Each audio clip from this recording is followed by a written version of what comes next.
Okay, for Cody's test, the doctor is going to take the patient's arm and with a little bit of traction, bringing it up and then placing it on top of the patient's head. And then I will ask the patient, can you repeat that action?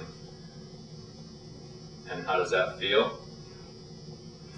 The second motion should, if there's any pain at all, it should be painful no matter which direction it goes.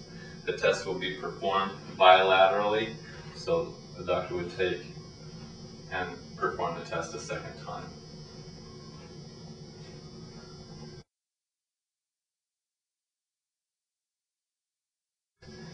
Distraction test. This is designed to relieve pressure. So if the patient's complaining of cervical pain, then you're going to grasp. Best way is to go ahead and grasp the mastoid process and then distract the head. And then the test is going to be a midline test.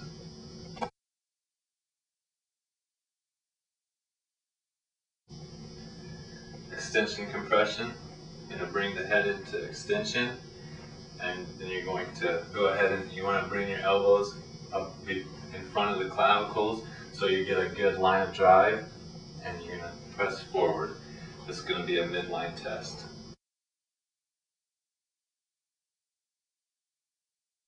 Flexion compression. You're going to ask the patient to go ahead and flex their neck. You want your elbows to be behind the shoulders, and you're going to compress to have the correct line of drive, and this is a midline test.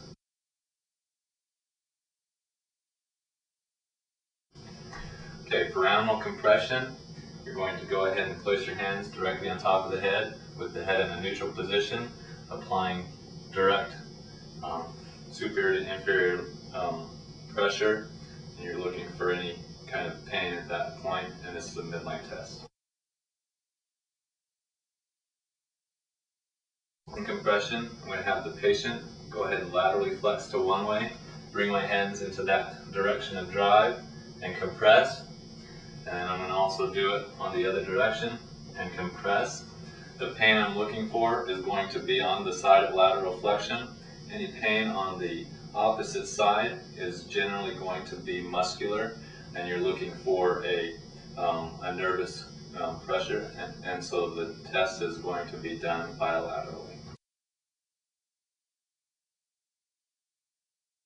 Okay, for maximal foraminal compression, I'm going to have the patient laterally flex to one side, look at that shoulder that you flex to, and then look up at the ceiling.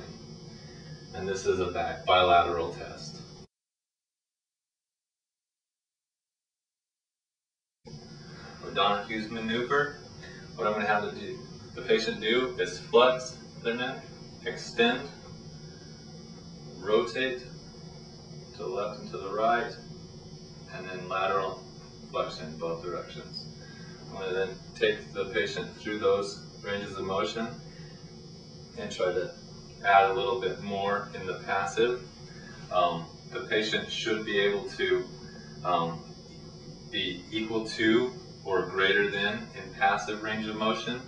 If I don't achieve that, then I'm going to suspect a malinger, and this is a bilateral and midline test.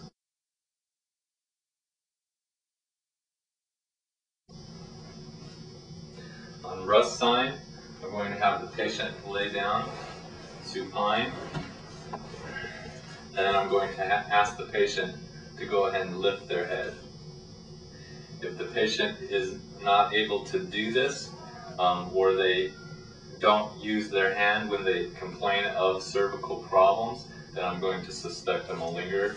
This is a midline test.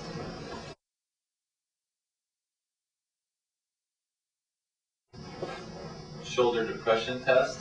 I'm going to simply laterally flex the patient's head. I'm going to use my this hand as a support hand. I'm not going to add any pressure. I'm going to add pressure straight down on the shoulder. I'm looking for any pain other than the stretching of the muscles, and this is a bilateral test. Okay, go ahead and lie down supine. This is Soto Hall. I'm going to ask the patient to place their hand on their chest. I'm going to then place my hand directly over. Go ahead and lift your head slightly, and then I'm going to bring the patient's head as far up as I can. I'm looking to see if there's any pain down to the level of T7, and this is a midline test.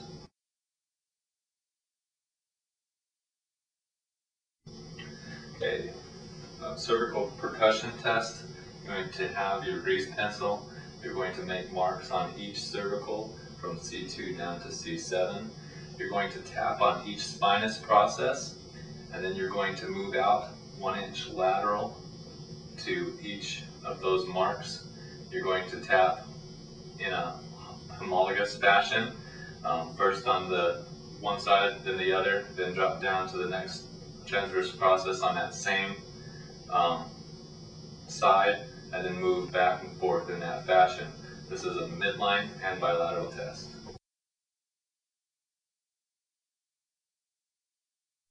Sperling's test, we're going to go ahead and laterally flex the patient's head, ask them to look at this shoulder, place your hand on the head, and then go ahead and strike the top of your hand. This is going to be a bilateral test.